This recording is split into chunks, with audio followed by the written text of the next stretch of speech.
vazando áudio, viu? Viu, Jefferson? Tá vazando áudio. Boa noite. Tava entrando aqui ao vivo e tava vazando o áudio do professor Jefferson aqui. Bom, vocês devem estar estranhando um pouco, né? Foi feito em casa. Eu não virei monge budista, né? Continuo cristão. Nada contra, muito pelo contrário. Eu gosto muito das parábolas budistas. Conheço um pouco, assim, muito mais academicamente do que a prática budista mesmo. Admiro bastante, acho bastante interessante e, na medida do possível, estudo, né? Mas não, eu continuo reverendo cristão. O corte foi que tem uma maquininha, daquelas, sabe, em casa, maquininha de cortar cabelo. Eu já não aguentava mais aquele cabelo todo e pedi para minha esposa rapelar aqui. Só não rapei mais porque o pente, né, a máquina 1, né, quebrou, então tive que passar a máquina 2. Né? Esse é coisa que no nariz não é sujeira, foi corte com navalha, porque eu faço a barba com navalha. Né? Não uso aqueles aparelhos descartáveis, porque eu acho assim, é muito desperdício, né? Você pegar uma peça de plástico daquele tamanho e jogar fora. Então eu faço procuro usar navalha mesmo. E aí você descarta só um pedacinho de metal. Então eu fiz a barba hoje e acabei arrancando um bife aqui perto do nariz. Mas espero que vocês gostem do visual novo. Depois vocês comentam aí, se quiserem, a gente pode fazer aí uma enquete, se eu raspo de vez, passa a navalha na cabeça inteira. E, bom, vamos começar aqui passando aqueles números terríveis de sempre, né? Ontem, assim, se você quiser realmente saber mais detalhes sobre a questão do Covid, né, atualizações, veja a live de terça-feira com o professor Rodolfo, aí, o doutor Rodolfo, aí sim, ele trouxe informações muito importantes, principalmente regionais aqui de Araçatuba mesmo, né? Então aconselho você a assistir a live de ontem, se não assistiu ainda, a dar uma olhada na live de ontem, informações bastante importantes, né? Vamos aqui para as nossas informações aqui, os nossos dados de hoje. No mundo, são 8.061.549 casos confirmados do Covid-19, com 440.290. O Brasil, com 955.377 casos e 46.510 mortes, lembrando sempre da nossa baixíssima testagem, né? E também da subnotificação, que o governo tentou fazer disso como um método mesmo, né, de subnotificar, mas voltou atrás de qualquer forma, aliás, de manipular os dados, né?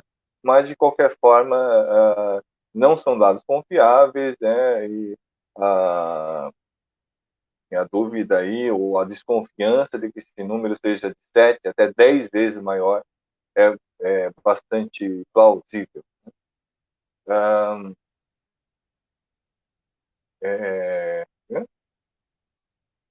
tem uma notícia aqui. Tá aqui. Que eu queria destacar, né? São Paulo tem novo recorde de mortes registradas por Covid, né, pelo coronavírus, nas últimas 24 horas, segundo o Estadão. Foi publicado aí a questão de 3 horas atrás, mais ou menos. Eu queria pedir para você, aproveitando que você agora, né, já compartilhe com os amigos, né, já estamos chegando aqui nossos 5 minutos, enrolei um pouco para ir chegando o pessoal, né, e peço para você compartilhar agora, dê um compartilhada aqui na live, para que mais pessoas possam estar participando, aguardamos seus comentários, dê um like também, né, e não se esqueça também de ver aí as outras lives e outros vídeos que temos no nosso canal no YouTube. E agora sim, vamos dar aqui as boas-vindas para o professor Jefferson, para que ele possa fazer as saudações iniciais dele, e a gente começa esse bate-papo, fake news e manipulação. Professor Jefferson, boa noite. Boa noite, Paulo. Boa noite a quem nos acompanha. Eu queria começar dizendo que eu estou no exato oposto do seu problema capilar.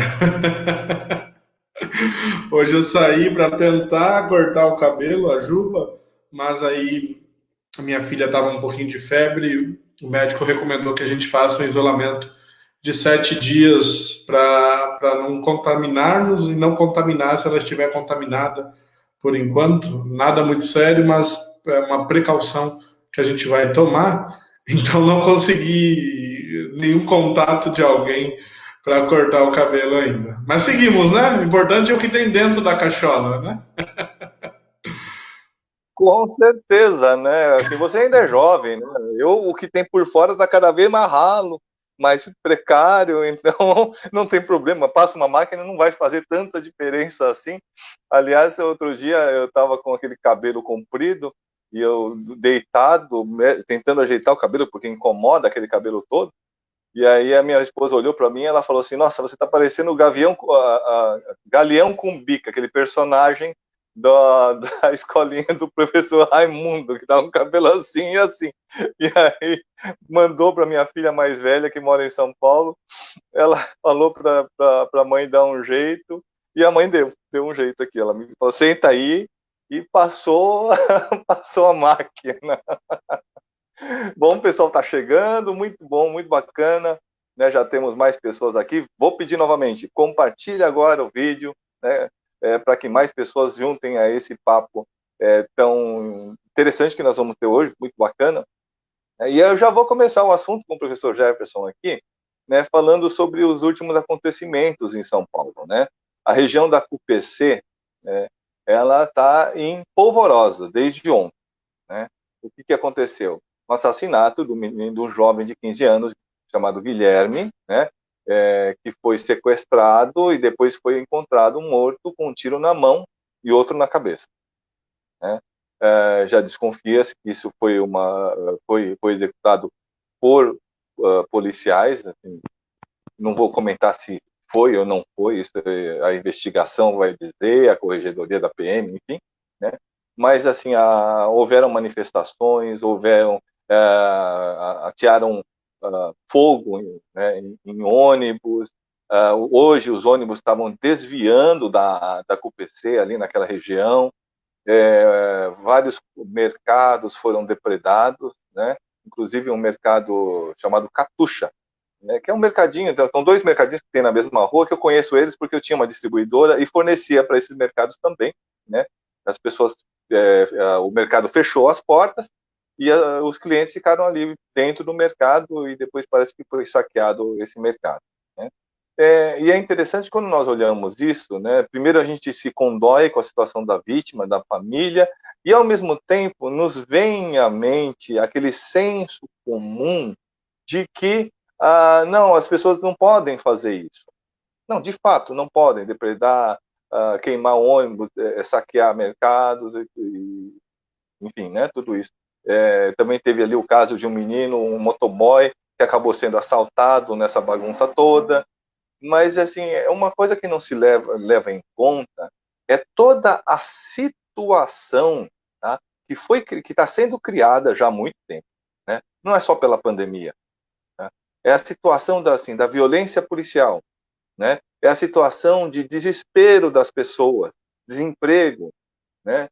Fome, desesperança, tá? Tudo isso sendo criado nesse país, não de agora, mas já há mais tempo, né? E cada vez mais precarizado, né? A situação toda cada vez mais precarizada.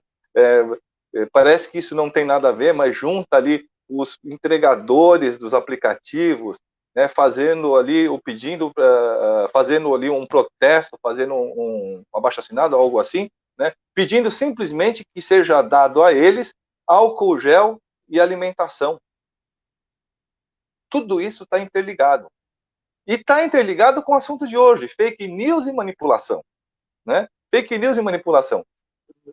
Parece que não, tá? Mas no decorrer da conversa de hoje, vocês vão ver, tá, quanto tudo isso está interligado. E hoje, eu até peguei uma manchete aqui do InfoMoney, né, para vocês verem assim, o grau, tá, de manipulação. Olha a manchete. Tá?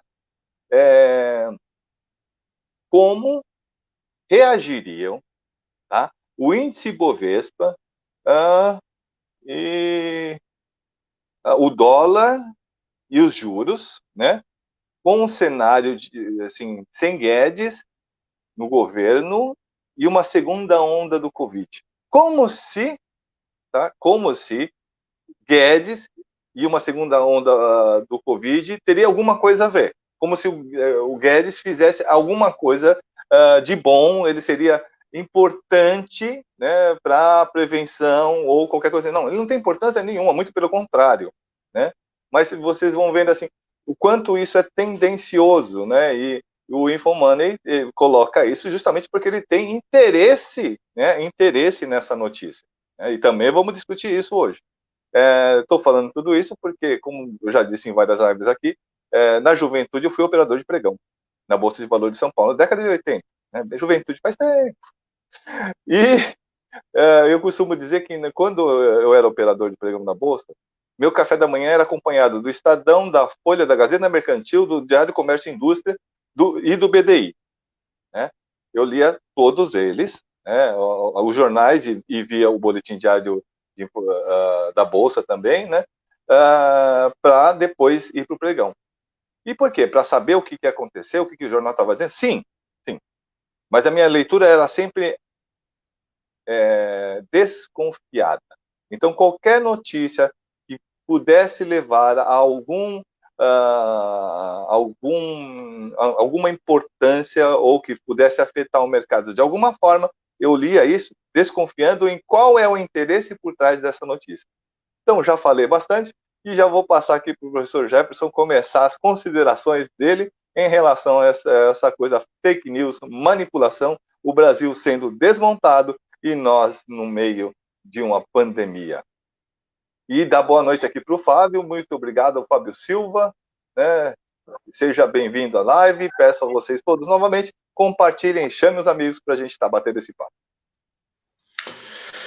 Começaste muito bem, né? O Infomoney é isso, as pessoas dividem a vida em basicamente duas dimensões, né? A dimensão do dinheiro e a dimensão da própria existência da vida. Como se existir não fosse o pré-requisito para você existir no que diz respeito à sua vida econômica.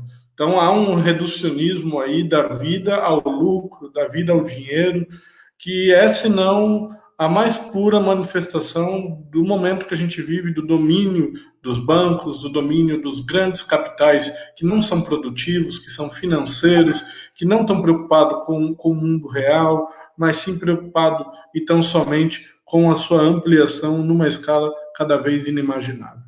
É este dinheiro, aí tem tudo a ver, Paulo. Todo este dinheiro, ele precisa, de alguma maneira, se reproduzir, como eu disse, numa escala desenfreada. Como se reproduz?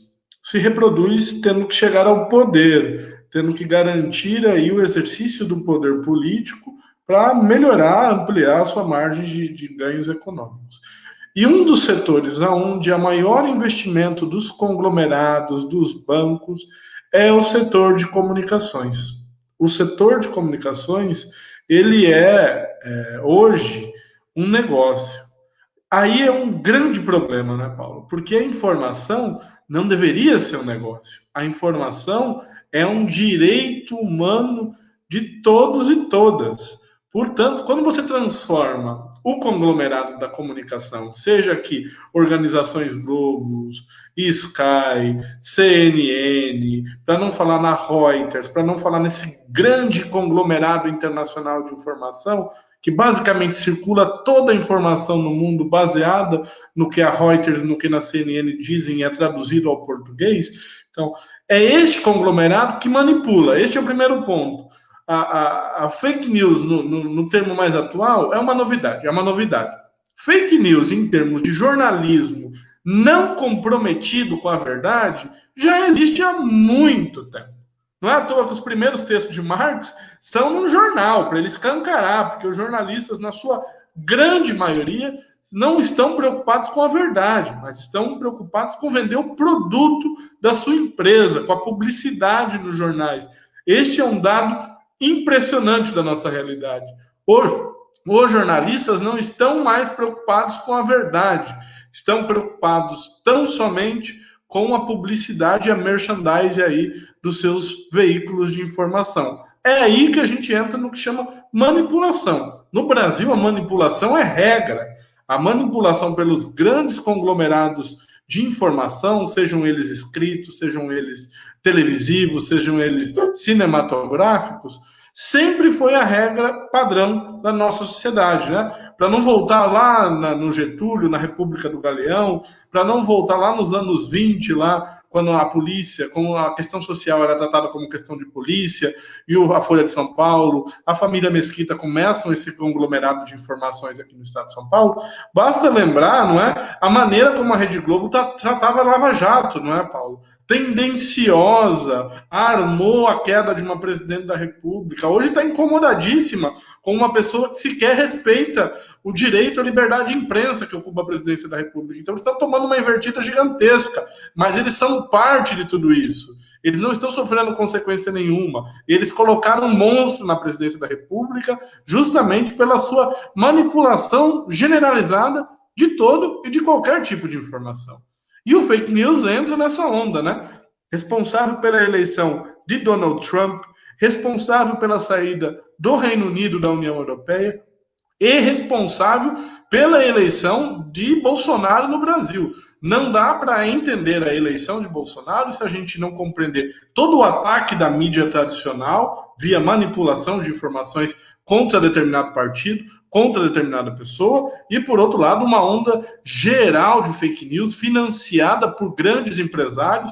O STF agora coloca o dedo na ferida, a Polícia Federal invade a casa desses bankster, desses assassinos da informação, dessas pessoas que fazem mal para a democracia e para a República. Eu espero que eles estejam todos presos, porque isso é um crime de grandes consequências sociais e políticas. Não é? Então é nesse ritmo que o governo Bolsonaro também governa. Governa por fake news, né? As fake news relacionadas ao cloroquina, as fake news relacionadas ao tipo de contágio, a maneira como o governo deve atuar para diminuir o número de mortos e de contagiados. Então a fake news é o modus operandi do governo Bolsonaro. Por isso que ele ficou tão incomodado, Paulo, com essas recentes operações da Polícia Federal, que chegaram na casa do velho da van, que chegaram na casa do vice-presidente desse partido que ele quer fundar, a Aliança Brasil, que é um grande empresário aí.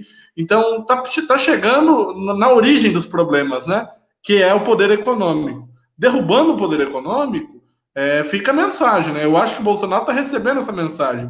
E isso é muito importante de ser feito agora, porque as eleições municipais estão aí, e para evitar, para coibir, eu acho que acabar não vai dar, mas para coibir essas pessoas que são verdadeiros marginais da República de continuar fazendo isso, é só com a pressão da polícia, porque é assim que eles entendem, infelizmente, para não destruir, inclusive, o que nos resta, né, Paulo, da pouca democracia eleitoral que a gente tem ainda, né? De fato, professor, eu não consegui escutar tudo o que você disse, porque eu caí, deve ter percebido que eu caí, né? Mas eu ia comentar num determinado momento, né? Mas eu acho que talvez você tenha comentado nessa questão das fake news, das notícias falsas e tudo mais, que isso não é novidade, você deve ter citado vários exemplos. Eu ia comentar, por exemplo, assim, o maior canalha, né? O maior canalha, mas ainda era um canalha, digamos assim, charmoso, né, que o Brasil teve, chamado Assis Chateaubriand, com seus diários associados. Né? O poder que ele tinha, né, era simplesmente, ele derrubava governo, ele erguia políticos, ele acabava com empresas, ele erguia empresas simplesmente com a força da sua rede de jornais, suas redes de rádio, suas revistas, inclusive com a revista que teve O Cruzeiro, que tinha uma circulação tão grande que ela só foi superada a circulação, o recorde de circulação da revista O Cruzeiro na década de 90 pela revista Playboy, com Adriane Galisteu. Mas assim, são 30 anos de diferença com um país que tinha uma população muito menor, e população letrada, então, menor ainda, né? Então, eu considero que nunca foi batida, né, o recorde de circulação da revista O Cruzeiro. Né? A televisão ainda não existia, no entanto, Assis Chateaubriand foi quem trouxe a televisão para o Brasil. Né? O primeiro canal de televisão do Brasil foi fundado por ele, E assim, a força que esse homem tinha era tamanha que ele já estava com tudo pronto para lançar a rede Tupi, né, a TV Tupi, quando ele se deu conta que não existiam aparelhos de televisão no Brasil.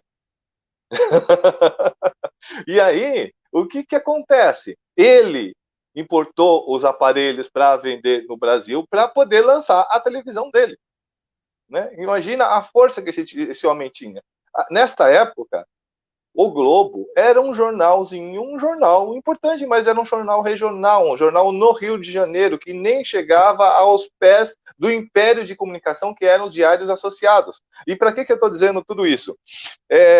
Então, nós, brasileiros, parece que nós temos a impressão, né? A Rede Globo, ela se tornou, né, algo assim no nosso imaginário, e é isso que nós vamos trabalhar hoje, que é a questão do imaginário, assim, tão onipotente, que a impressão que nós temos é que Pedro Álvares de Cabral, ele desembarca no Brasil, e o Jornal Nacional estava cobrindo. Né? Parece que a Globo sempre existiu. Né? E aí o que acontece? Tudo bem, hoje ela está depreciada, odiada tanto pela direita quanto pela esquerda. A questão da internet tirou muito dos seus recursos aí da parte de publicidade, né? Está em grandes dificuldades financeiras, mas ela continua sendo muito importante. Né? E a Globo, revistas como a Veja, ou mesmo os outros jornais, não, toda a grande mídia é quem começa essa grande destruição. Né? Eu não sei se eu estou... Faz um sinal se ele está me ouvindo, porque parece que congelou meu celular aqui. Está ouvindo? Então tá. É que começa, né, toda essa destruição do Brasil. Começa a destruição como? Primeiro, através dos ataques feitos aos governos do PT. A Lula, a Dilma, e depois esse apoio, né, dado à Lava Jato, que destruiu a economia do Brasil. E daí para frente, isso vai caminhando até que toda essa estrutura, aliada e agora a estrutura das fake news via internet, né, pare o monstro, pare o impensável. Né? Nasce desse cruzamento uma aberração. Uma aberração. Não é um político ruim. Político ruim nós já tivemos muito. Né? Políticos corruptos tivemos muitos, temos muito. Mas o que nós temos no governo hoje é uma aberração. E é nesse ponto que agora vamos desembarcando em tudo isso que eu falei no começo. Né? O que isso tem a ver com assassinato de jovem, com o desespero da população. Tudo isso está interligado. Porque enquanto nós estamos discutindo e debatendo porque a Sara Inverno ali foi presa, porque o verme da van e Guedes está na moita, né, preparando o terreno para entregar o Brasil, entregar os Correios, entregar. E aí, o que isso tem a ver, por exemplo, com o corte do auxílio emergencial?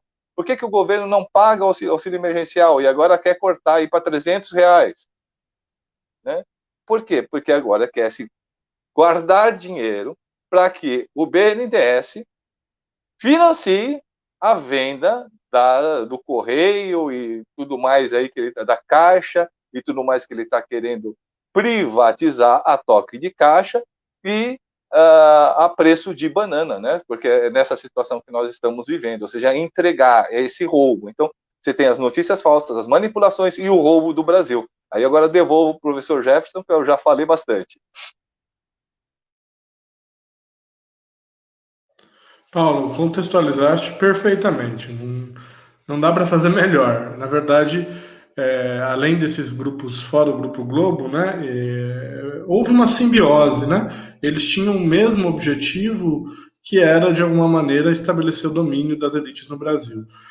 O Grupo Globo, é bom aqui lembrar, tem uma história muito próxima e ganha muita força com a institucionalização do regime da ditadura militar no Brasil. É ali que o Grupo Globo se torna, Paulo, hegemônico, que aí essa história que você falou, sempre existiu a Globo, né, que liga o país de norte a sul, que produz as novelas, que parece ser, em algum âmbito, erroneamente, e por isso que parece ser o elemento que dá liga na nossa cultura, a que ponto chegamos, né? A novela, o Jornal Aliás, Nacional estão no eu queria imaginário. só fazer um comentário. Vai lá, Paulo. Eu queria só fazer um comentário em relação ao que você está falando, para você pegar o gancho aí. Santa Garcia, boa noite, seja muito bem-vinda. Peço a todos novamente, compartilhem, chame os amigos e curta aqui o vídeo, né? Deixa aí a sua impressão. Já temos 14 pessoas que eu estou vendo aqui, só temos 5 likes por enquanto, né? Então vamos aí subir o número de likes e também compartilhar com mais pessoas para que o pessoal venha conversar com a gente. E nesse sentido, né, eu só vou aproveitar o teu gancho, Jefferson, porque assim, então a gente vê a potência que eram os diários associados e de repente em uma década, os diários associados morrem, acabam, né, ou somem e desponta a toda poderosa, onipotente Globo, que era um jornalzinho no Rio de Janeiro, a partir do governo militar. E aí, da onde veio os recursos para tudo isso e quais eram os interesses? Aí eu jogo para você que isso são relações internacionais. Exatamente. A Globo floresce aí nesta conjuntura do apoio internacional ao golpe militar que foi realizado no Brasil em 1º de abril de 64. O Grupo Globo, Paulo, não existia, é isso que você coloca bem, não existia enquanto força desde então. É a partir daí, encobrindo as mentiras, manipulando boa parte das coisas que a ditadura militar faz, já produzindo o que hoje seriam as fake news, mas ali é mais um encobrimento de tudo aquilo que o regime militar fazia, o Grupo Globo que vai recebendo dinheiro de conglomerados internacionais, recebendo dinheiro de multinacionais que vêm para o Brasil e recebendo muito dinheiro dos governos militares para então se tornar essa máquina de mentira e manipulação que se tornou o Grupo Globo. Então, esta é parte fundamental para entender o quão nós estamos na lama no sentido do direito à informação. Nós, no Brasil, avançamos nada no direito à informação. Nós não temos um canal, o Canal Brasil seria o que seria mais próximo hoje, abandonado, sem investimentos. Aqui no estado de São Paulo, a TV Cultura, abandonada pelos sucessivos governos tucanos, que retiram dinheiro. Na verdade, a gente teria que se perguntar como é que ainda existe a TV Cultura? Porque com todo o desmanche que fez governo Serra, governo Alckmin, governo Dória, como é que a cultura ainda existe? E existe de maneira muito precária, não tem um alcance. As TVs evangélicas, as TVs católicas têm um alcance muito maior. Então, ao invés de você ter um momento de ampliação do direito à informação, este ataque aí das igrejas agora à informação, né? Porque cada igreja quer ter o seu canal, não contribui nada para a democratização da informação. O que aí é um plano econômico de expansão das grandes aí religiões que dominam o país. Então, nós não avançamos nada, nem nos governos petistas a gente conseguiu avançar.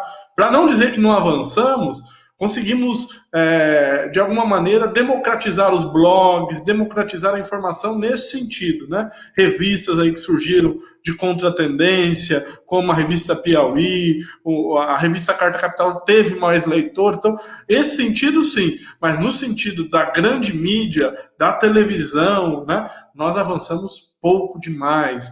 Com o governo do Requião, aqui no Paraná, foi quando a gente conseguiu retransmitir o sinal de uma das melhores, hoje, televisões, não chamaria de esquerda, chamaria de contra-informação, que faz o papel antagônico à CNN, que ela se chama, Paulo, Telesur, na América Latina, Telesur, e chama-se na Rússia, Russian Today, tem uma versão em espanhol muito boa. O que o governo de Roberto Requião fez no Paraná foi abrir o sinal para a Telesur, que foi uma coisa excelente que o Roberto Requião fez, justamente para enfrentar o monopólio. Historicamente, grandes políticos enfrentaram, né? O Leonel Brizola costumava bater de frente com o Grupo Globo, ele foi governador do Rio de Janeiro também na década de 80, você lembra, né? Ganhava direito de resposta no Jornal Nacional, ia para dentro, prometia fazer. Os grandes países do mundo têm grandes empresas públicas de informação, ou tem um grande modelo de regulação da informação. Então, é falsa a ideia de que quando você amplia a regulação, você está indo para o modelo ditatorial. Não é assim. Ou que quando você não renova, como foi o caso da Venezuela em 2007, 2008, que a Venezuela não renovou a concessão de uma das televisões, a Venezuela é uma ditadura. Bom, o Canadá também não renova, a Austrália não renova, né? O Japão não renova. A Inglaterra tem uma grande empresa pública de informação que se chama BBC. A França tem empresas públicas de informação, a Espanha tem o grande canal de televisão na Espanha, também é público, é a TVE.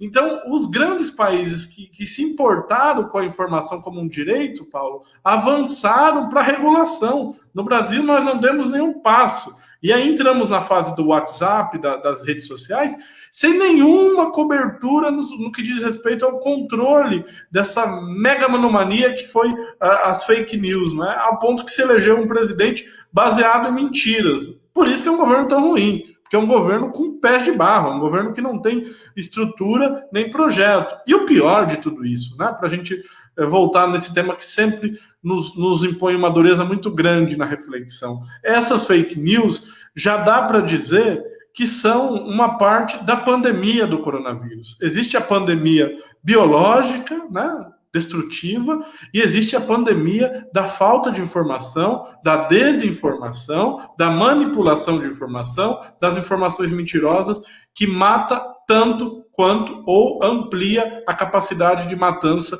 do vírus biológico. Só a título de curiosidade, né?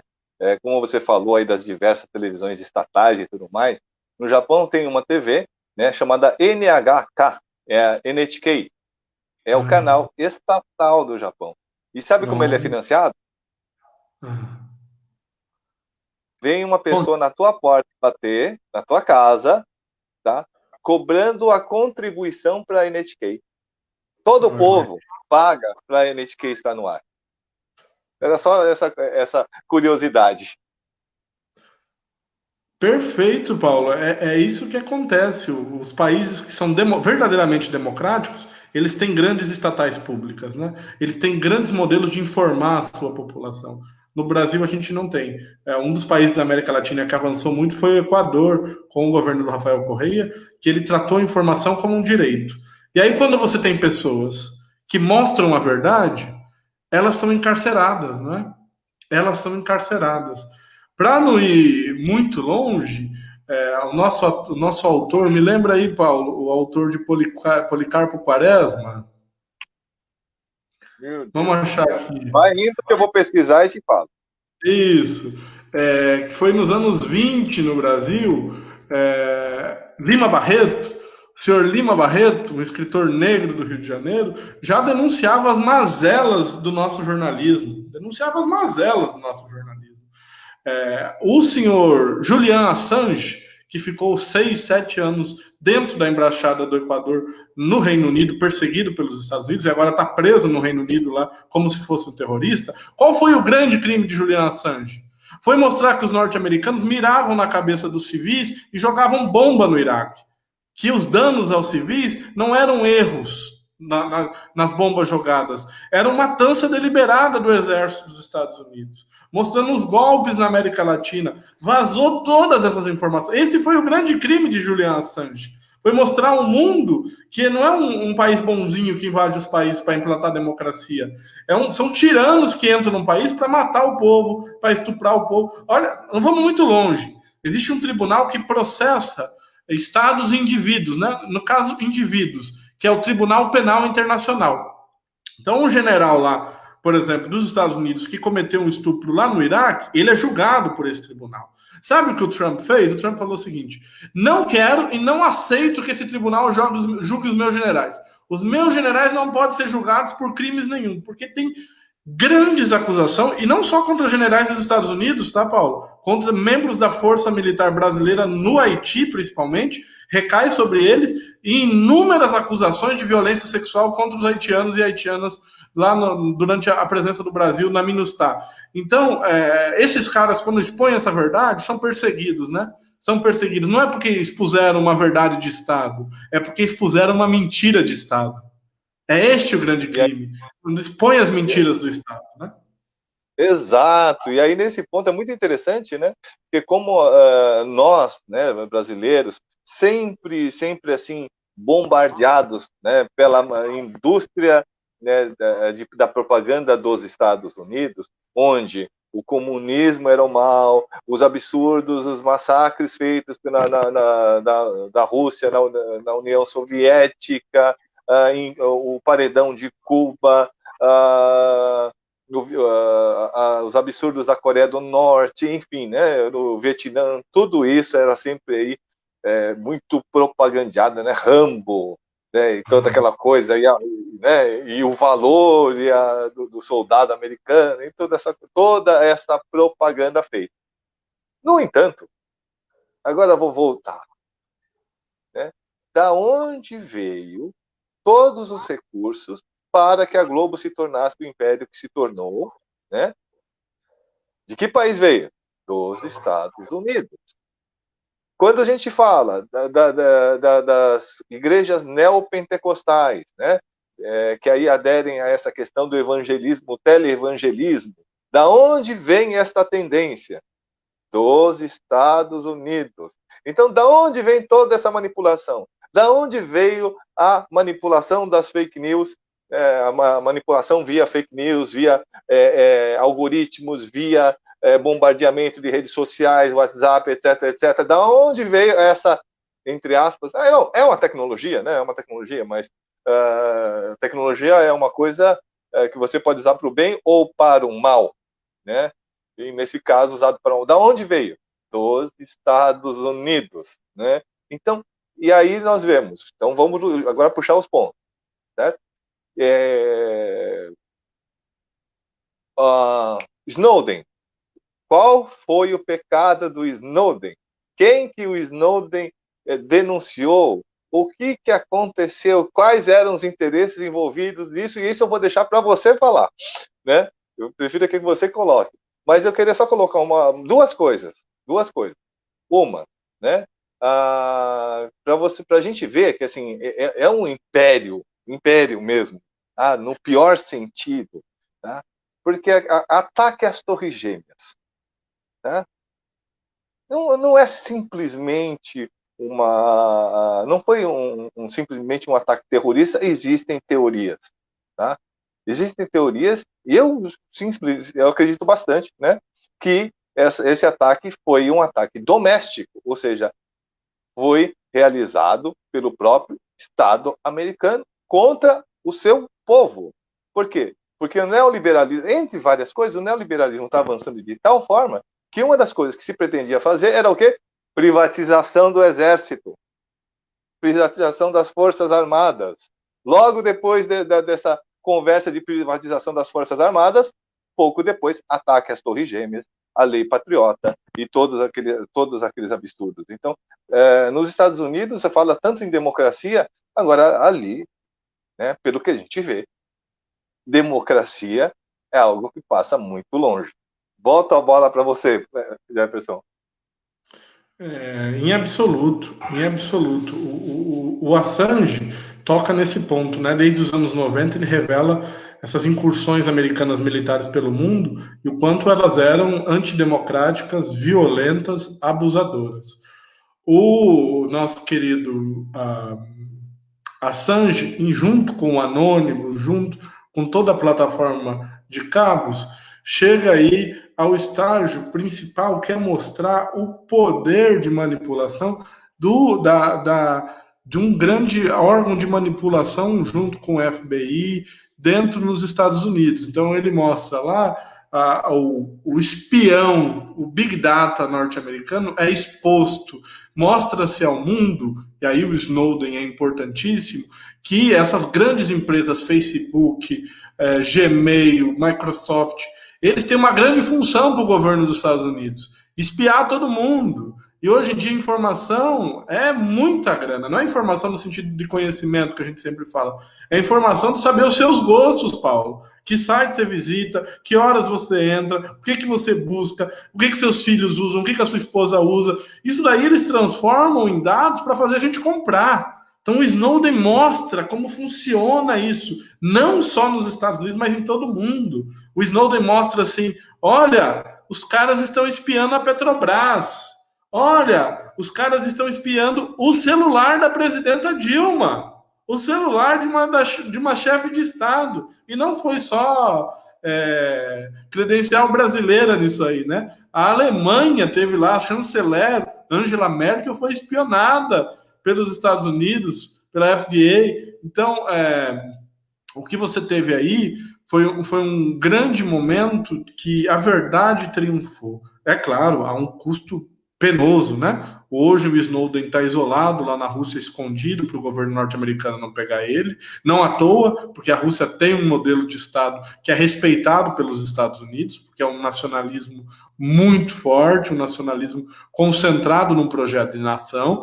E o Assange não teve a mesma sorte, ficou vários anos, né, na Embaixada do Equador na Inglaterra e depois foi entregue por um novo presidente do Equador para as autoridades britânicas, que tem uma cooperação muito próxima dos Estados Unidos. Em setembro vai sair o pedido de extradição dele para a gente saber, e aí o governo norte-americano pede pena de morte. Lembrando aqui que é o bonzinho do Barack Obama que persegue todas essas pessoas, tá? Não é o Trump, não é o Bush. Isso mostra que o presidente dos Estados Unidos ele é bom para os Estados Unidos, ponto. Ele não é bom para as pessoas, ele não é bom para a América Latina, ele não é bom para a África, seja o Obama descendente de pessoas que vieram da África ou não. Eles querem fazer os Estados Unidos triunfar. American First é para o Trump e para o Obama, não é só para os republicanos, não. A gente fica babando o ovo aí. Foi no governo deles que os caras espionaram o mundo inteiro aí, entendeu? Tem que respeitar ele um pouquinho melhor que o Trump? Um pouquinho melhor que o Trump. Mas nada de outro mundo, não. Ele é um estadista norte-americano preocupado com que os Estados Unidos dominem o mundo. E aí nós chegamos nesse momento, Paulo, sem controle dos grandes meios de comunicação e com as fake news exacerbadas pelo modelo de rede social que hoje construiu. E aí você teve no Brasil um momento que várias... Não é a grande elite, essa banqueira que a gente fala, né? Uma parte da burguesia aí comerciária brasileira que apoiou o Bolsonaro investiu pesadamente em fake news. Fake news é isso, é você detonar a imagem do seu adversário, é você criar uma mentira, é atualizar, num sentido muito próximo, o que a Alemanha de Hitler fazia. Não estou dizendo aí que só os regimes fascistas fazem isso, mas estou dizendo que Hitler fez isso com muito sucesso, muito êxito. É você criar um sistema de reprodução de mentiras em larga escala, de maneira que as pessoas começam a duvidar da ciência, que as pessoas começam a duvidar da verdade, que as pessoas começam a duvidar se existem fatos. Então, é um momento em que, por exemplo, tu disseste bem a Sarah Winter aí, uma grande disseminadora de mentira, violenta, que quer derrubar a democracia no Brasil, o pessoal defendendo ela que ela tem a liberdade de expressão. Ora, uma pessoa não pode ter a liberdade de expressão, como disse hoje o ministro Alexandre de Moraes, pelo qual não tenho nenhum apreço, mas as pessoas nas redes dizendo para estuprar a filha dele, para estuprar a mulher dele. Isso não é liberdade de expressão, pessoal. Se alguém tem alguma noção de que liberdade de expressão é dizer tudo que vem na cabeça, está completamente enganado. A liberdade de expressão pressupõe o respeito à existência do outro. Isso é o mínimo, né, Paulo? Para não dizer de outras coisas. Se a sua opinião ela desrespeita o direito à existência e à dignidade do outrem, ela é um crime e ela tem que ser tratada como um crime. Só que no Brasil a gente demorou muito tempo para fazer isso, né? Com a Dilma não tinha problema fazer isso, com o Lula não tinha problema fazer isso.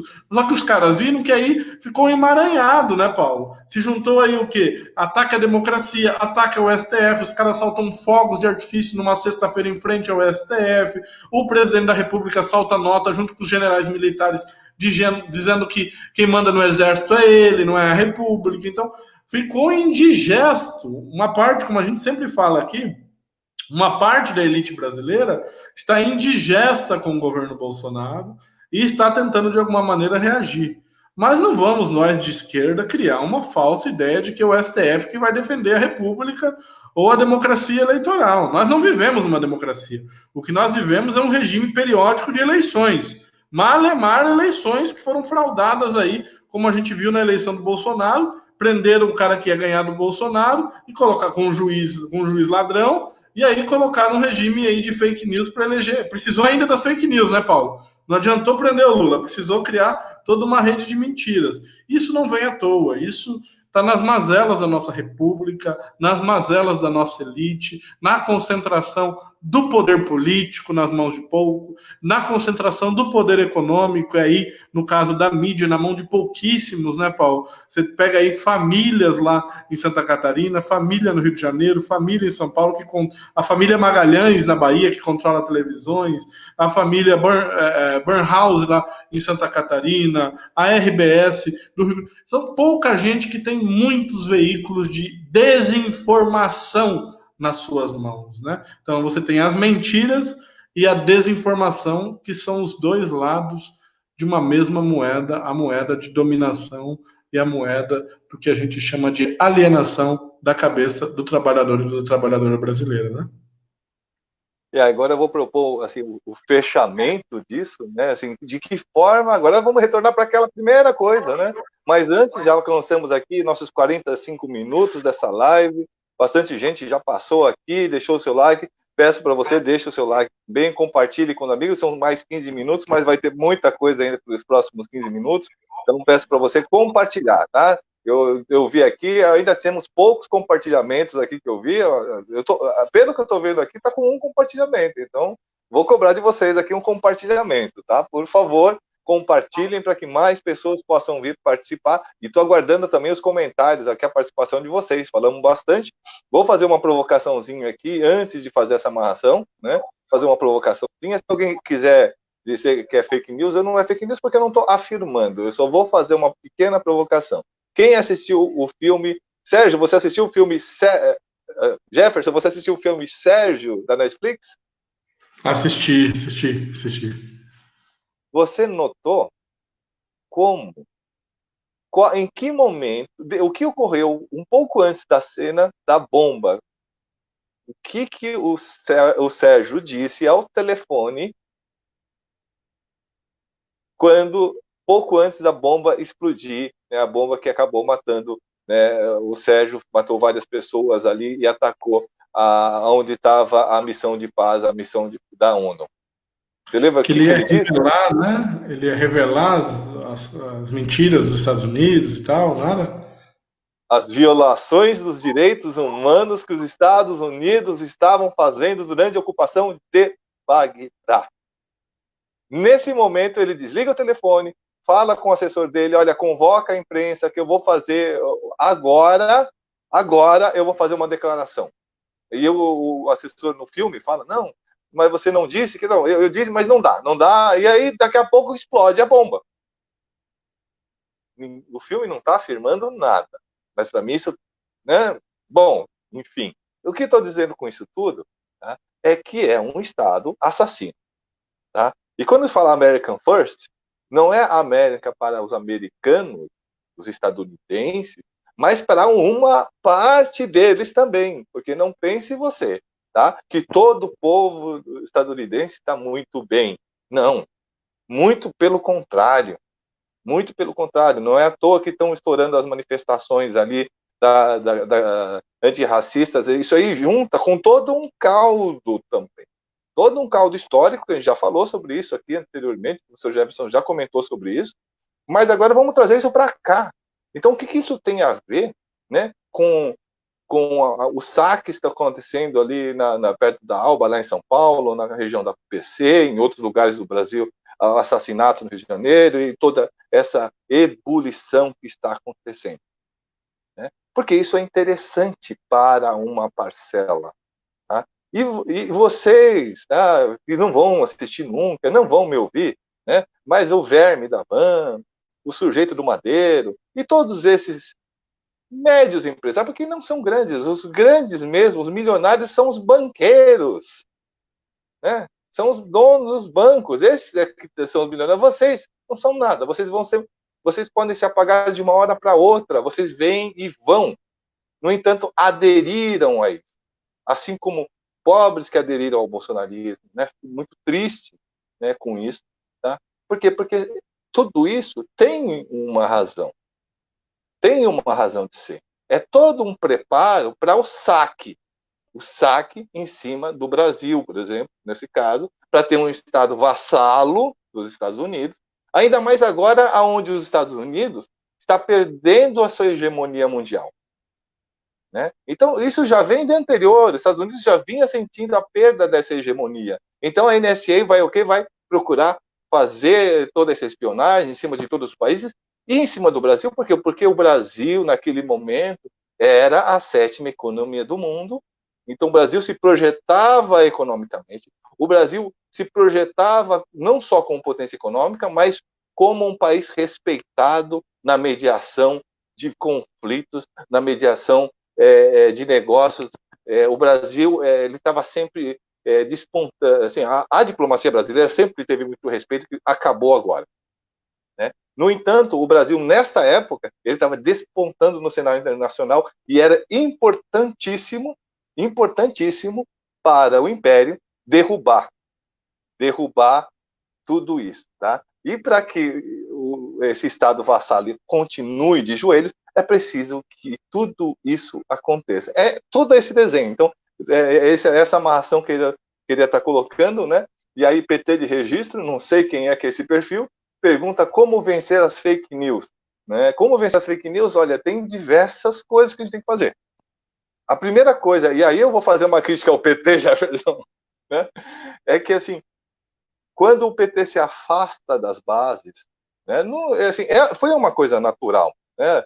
Acaba entrando para o mesmo sistema, é uma coisa complicada. Você tem que olhar todo o passado para poder entender o agora. Não é assim simplesmente condenar. Mas quando se afasta, deixa de ter aquela formação das bases, né? Deixa de ter aquela participação do povo. E se o povo não participa do processo político, ele acaba sendo sequestrado por uma economia do desejo. Tá? A economia do desejo aliena as pessoas totalmente, não só aliena no sentido marxista da alienação, tá? Mas aliena as pessoas do próximo, aliena a pessoa de tudo. Por quê? Porque o que importa é o desejo. O que importa é aquilo que eu quero, que eu preciso, e nunca será o suficiente. A empregada pode ir para a Disney, né? Como o Guedes disse, que a empregada ia para a Disney uma vez, mas ela não vai estar satisfeita, porque ela vai querer ir para a Disney no ano que vem, querer ir toda hora. Mentira, não, nenhuma empregada foi para a Disney, né? Mas não é isso. É porque a gente fica refém dos desejos, tá? Então você começa a criar, é ótimo, a classe C passa a ser uma classe consumidora, ascende ao consumo, passa a ter comida em casa, passa a ter uma geladeira, uma televisão, consegue comprar um carro, consegue mandar seus filhos para a escola. Só que esses meninos que foram para a escola, que viveram na pobreza, que o pai veio da pobreza e tudo mais, que conseguiu, né, que conseguiu frequentar uma faculdade, muitas vezes ele esqueceu totalmente da onde veio. Né? Porque a sua classe é onde você está, porque não teve uma base para isso, não teve uma formação de base. Então, acho que a primeira coisa é realmente essa questão dessa conscientização, que agora a gente tem até uma oportunidade okay, de tentar trabalhar fazer um trabalho muito amplo com todas as pessoas agora que estão vivendo aí sem perspectiva nenhuma, aumento de desemprego tremendo que está acontecendo agora. Hoje eu fiquei sabendo que a Unip já demitiu mais não sei quantas pessoas aqui em Araçatuba, já tinha demitido e vai continuar demitindo, porque daqui para frente, até o final do ano, são somente aulas virtuais, então estão demitindo. Tá? Então é preciso estar junto dessas pessoas. Né? Como é que vai se fazer isso? Não sei. E uma outra forma é apoiando bate-papo como esse, você fazendo agora o seu compartilhamento, trazendo mais gente para conversar, fazer perguntas aqui, como o PT Registro fez, né, como vencer as fake news, e participar desses bate-papos aqui conosco, no 247, no DCM, no Portal do José, no GGN do Luiz Nassif, e em tantos outros que estão surgindo. Tardiamente estamos surgindo. Né? A direita, as fake news, a canalice do Carvalho lá, o Olavo de Carvalho e seus seguidores, e todos isso, eles já estão há muito mais tempo do que nós. Né? O problema é que nós sempre estamos querendo a última coisa que a gente pensa, né? A última coisa que a gente pensa é em ganhar dinheiro. A gente não sabe pensar em ganhar dinheiro. Não, realmente, o Eduardo Moreira falou uma vez aqui que assim, ele acha muito legal que quando ele vai para Brasília, conversa com os políticos de esquerda, eles falam assim, não, vou falar com políticos de direita, geralmente eles conversam, não, mas como é que é esse negócio, como é que é o esquema, como é que a gente faz para ganhar dinheiro? E quando eu converso com os políticos de esquerda, como é que a gente faz para ajudar o povo? Eu acho que essa é uma grande diferença aí, e a gente acaba comendo bola por causa disso. E eu mesmo tenho um pecado muito grande que num curso de verão eu dei uma aula, eu dei um curso sobre a questão de comunicação digital e eu não abordei esse tema, apesar de ter pensado nisso, não abordei esse tema. Passo para você, Jefferson, para fazer aí suas considerações finais, falar sobre as fake news também, como vencer as fake news, que nós já estamos a 5 minutos aqui do nosso final. Bom, então eu já vou fazer um fechamento aí, e essa reflexão que tu trouxeste, ela é fundamental, assim. Todos esses blogs que você disseste foram criados aí neste período aí, Lula e Dilma, alguns deles recebiam, inclusive, apoio governamental, né? Hoje eu vi a CNN, uma pessoa dizendo assim, mas no governo Lula e Dilma ele apoiava uns blogs, o Bolsonaro tem o direito de apoiar outros blogs. Ele tem o direito, tanto que ele gasta uma fortuna com publicidade aí no SBT, porque é o único canal, SBT e Record, que os apoiam de maneira integral, né? Acontece que ele pode apoiar quem ele quiser, e desde que as pessoas estejam habilitadas para receber o recurso. O que não pode é esses blogs defenderem a morte de pessoas, defenderem o ataque do parlamento, defender a morte de deputados, defender a morte de assessores de juízes. Então, não dá. As pessoas tentam fazer isso, Paulo, equivaler o lulismo com o bolsonarismo. Isso é uma falsa dicotomia. O lulismo nunca defendeu a morte de adversários. O lulismo era extremamente, e até pode ser visto isso como uma crítica, respeitador das instituições republicanas. A gente até disse que respeitou demais, né, Paulo? Não precisava ter respeitado tanto essas instituições republicanas. Mas essa é uma crítica que, bem ou mal, não se dá para fazer ao Lula, né? O cara respeitava o STF, o cara respeitava o parlamento. Quando o Lula propôs a regulamentação da mídia, meteram um pau em cima dele. Então, eu acho que foi a coisa mais antissistêmica que o PT propôs, nesse sentido aí da mídia, foi a regulação da mídia em 2007, 2008, mas logo o Dirceu já tirou isso. O Dirceu dizia que a Globo era uma grande aliada, né? E depois a gente sofreu o que sofreu. Quero dizer que o PT conseguiu ajudar esses blogs, mas você tem toda a razão. Não efetivou um processo de comunicação popular. Como é que a Venezuela resiste a todos esses ataques dos Estados Unidos, ataques do Brasil? Porque o governo estabeleceu um elo direto com a população. A população que recebia benefícios também recebia curso de comunicação do governo. Então, nos CRAS, aqui para entender, lá na Venezuela chamam de comunas, mas aqui a gente podia colocar os CRAS, todos os equipamentos, não ia defender o Lula, ia defender as políticas públicas, ia passar informação para o povo, ia discutir como é que era nos anos 80, nos anos 70, por que estava diferente, não é defender, não vamos misturar as coisas, tá? Eu estive na Venezuela, ninguém defendia o Chaves, defendia as políticas públicas do governo, do Estado venezuelano. E aqui no Brasil a gente não fez essa tarefa, Paulo, nem enquanto partido, nem enquanto políticas públicas. Eu acredito que em algum momento, eu discutia isso com uma professora do Instituto Federal essa semana, o que vem primeiro, a transformação econômica ou a consciência popular? Elas não vêm primeiro, né? Elas vêm juntas. Ou, no limite do marxismo, as ideias, elas representam o domínio concreto de uma parte da sociedade sobre outra. Então, é isso. Enquanto a gente não enfrentar o latifúndio, não enfrentar os bancos, não enfrentar essa burguesia que quer tirar o couro do trabalhador, essa burguesia, como a gente viu materializado aí na morte do rapaz lá, cuja empregada foi trabalhar na casa da patroa e a criança cai do 9º andar. Este é o tipo de burguesia que a gente tem. Eles queimaram pessoas escravizadas, eles queimaram indígenas, eles fazem reforma da Previdência, eles fazem reforma trabalhista. É daí que vem toda a fake news. É deste modelo de domínio de sociedade. Então não vamos criar ilusão. Esses todos os modelos que a gente tem de comunicação é para dissipar. O nosso grande trabalho, estando ou não no governo, né? Porque as eleições, o partido é uma maneira de disputar a sociedade. A gente tem que disputar a sociedade de todas as maneiras possíveis, né? A gente vai ter que reinventar o processo de comunicação popular. E não é sem razão que uma das coisas que eu mais acreditei na minha vida, para terminar, são os cursinhos populares. Para mim, os cursinhos populares numa sociedade como a nossa, que nega o direito à educação, que fecha as portas para a população negra, para a população da periferia, quando você dá aula para jovens pobres e negros num cursinho popular, você está criando um laço de informação. Não é só dar o conteúdo para o vestibular, é fazer o debate para a vida. Não é fazer como a escola hoje faz. A escola está interessada em o quê? Em que o aluno vai bem nessas provas aí de avaliações de final do ano, porque os professores estão recebendo aumento de acordo com a pontuação que as escolas têm nessas provas. Então você produz um aluno esquizofrênico, porque ele decora conteúdos que não ajudam ele a entrar no vestibular e nem ajuda ele a viver. Não ajuda ele a ser um ser humano autônomo, um ser humano com uma vocação de mudança ética do mundo.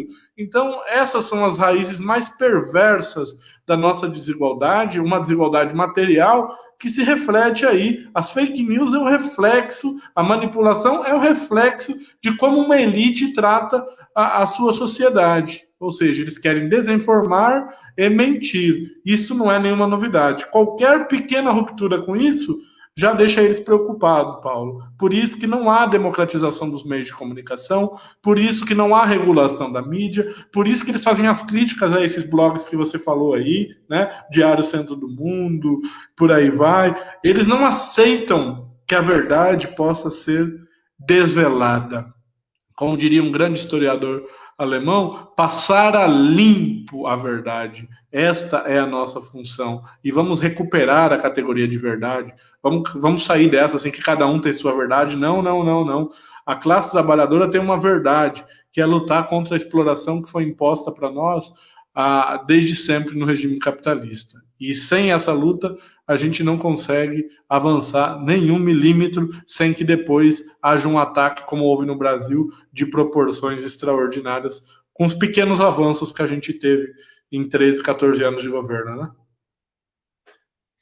Então, antes de finalizar, eu queria fazer uma propaganda e contar um caso. Vou me permitir estender um pouquinho só.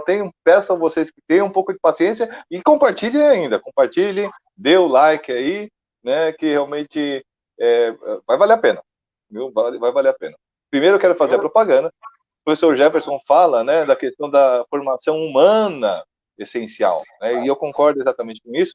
E amanhã estreia nosso quadro de quinta-feira, Espiritualidade Humana. Tá? Então, eu coloco para vocês já o convite de irem participar dessa conversa. Vou estar aqui com outros cristãos, vamos estar com budistas, vamos estar com o pessoal do candomblé, da Umbanda, enfim, vamos estar procurando aí a participação das mais diversas matrizes religiosas, ou ateus, enfim, né? Mas vamos fazer aí um papo a respeito disso. E antes de finalizar, eu queria contar uma história, tá, da importância dessa questão que o professor acabou de colocar. Tá? Durante um tempo, no ano passado, eu fui motorista de aplicativo, né, Uber 99 e outro. E não foi um caso, mas eu vou contar um caso, que é um caso ilustrativo.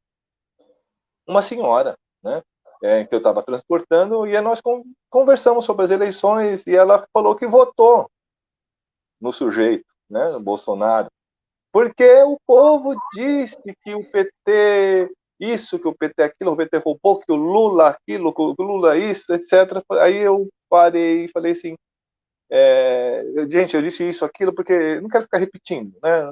Não vamos ficar repetindo as besteiras que se dizem, né? E aí eu disse para ela, que eu vi de onde ela veio de um lugar que assim, a casa dela é do Minha Casa Minha Vida, né?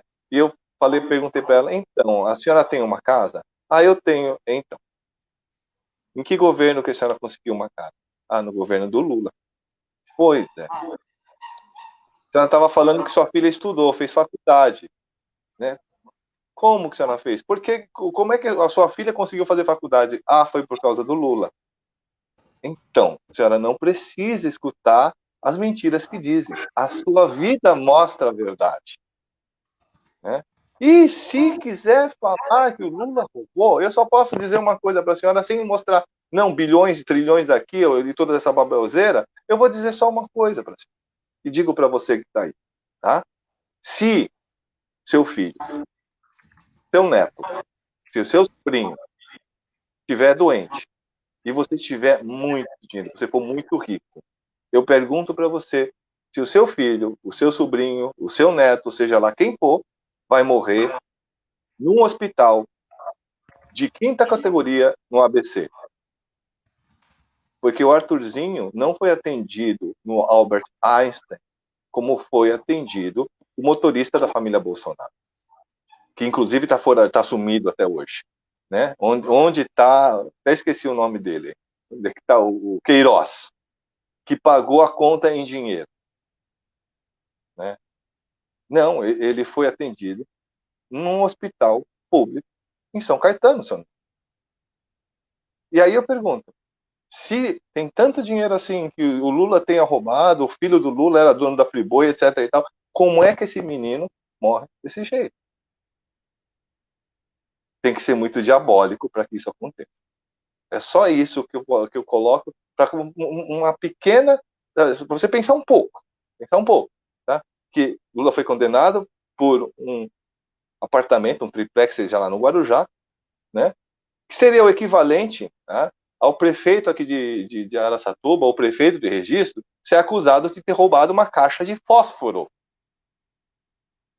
Alguém que foi presidente da República ser acusado de, assim, a prova que tem é um apartamento no Guarujá, e olha que nem prova, porque não é dele. Então, quanto a isso, gente, não, assim, isso tudo é o que foi falta de informação, pensamento crítico, pensamento humano. Agradeço a todos, uma boa noite, aguardo vocês amanhã, né, para espiritualidade humana. E agora, mais nenhum comentário? Não? Então, aguardo vocês para amanhã e na próxima quarta-feira de novo com o professor Jefferson. Vamos aí debater assuntos bastante quentes, bastante interessantes, tá bom? Um grande abraço a todos e que as bênçãos de Deus Todo-Poderoso, que é Pai, Filho e Espírito Santo, seja com vocês e com vocês habitem eternamente.